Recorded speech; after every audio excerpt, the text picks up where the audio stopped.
સુધી તો આ ઘટનાના પકડાયા નથી, પરંતુ આ આખા કૌભાંડમાં જે મુખ્ય એજન્ટો હતા તે મુખ્યત્વે જે શાળાના શિક્ષકો હતા તેમને જ એજન્ટ તરીકે કામ સોંપવામાં આવતું હતું કે લોકોને બોલાવે અને તેમની પાસેથી આ જ રીતે પૈસા ઇન્વેસ્ટ કરાવે। હવે આ સમગ્ર મામલામાં સાબરકાંઠાના ડીઈઓને પૂછવામાં આવ્યું છે કે જો આ પ્રકારના શિક્ષકો જ એજન્ટ બની રહ્યા હતા તો તમે શું કરી રહ્યા હતા। હવે તેમણે કહ્યું કે એજન્ટ તરીકે કામ કરતા શિક્ષકોની અમને માહિતી નથી, પરંતુ જો સીઆઈડી ક્રાઇમમાંથી માહિતી મળશે તો ચોક્કસપણે કાર્યવાહી થશે। શિક્ષણ મંત્રીએ પણ થોડા દિવસ પહેલા આવું કહ્યું હતું કે આ પ્રકારના જો શિક્ષકો સામે આવશે તો તેમના સામે કાર્યવાહી થશે, પરંતુ આટલું કૌભાંડ આટલા સમયથી જો ચાલી રહ્યું હતું, લાખો કરોડો રૂપિયાના ટ્રાન્ઝેક્શન થતા હતા, તો પછી આખરે કાર્યવાહી શા માટે ન થઈ તે એક મોટો સવાલ જોવા મળી રહ્યો છે।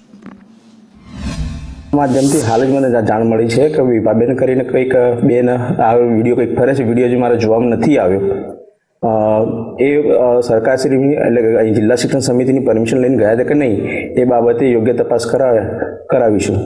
સર, જે પ્રકારે વિદેશ જવાનું હોય તો રજા મંજૂરી માટેના અહીંયા ત્યાં પરમિશન લેવાની હોતી હોય છે નિયમ અનુસાર, અને એના માટે દરખાસ્ત કરવાની હોય છે। હવે એને કરી હતી કે નહીં એ જોવું પડશે, તપાસનો વિષય છે। આવી કોઈ માહિતી અથવા તો કોઈ આધારભૂત અરજી અથવા તો કોઈ હશે તો એ આવશે ધ્યાને, તો એ યોગ્ય કાર્યવાહી કરવામાં આવશે। બળવંતપુરા પ્રાથમિક શાળાની મંજૂરી અધિકૃત રીતે લઈને ગયા છે કે નહીં એ પહેલાં એ તપાસનો વિષય છે।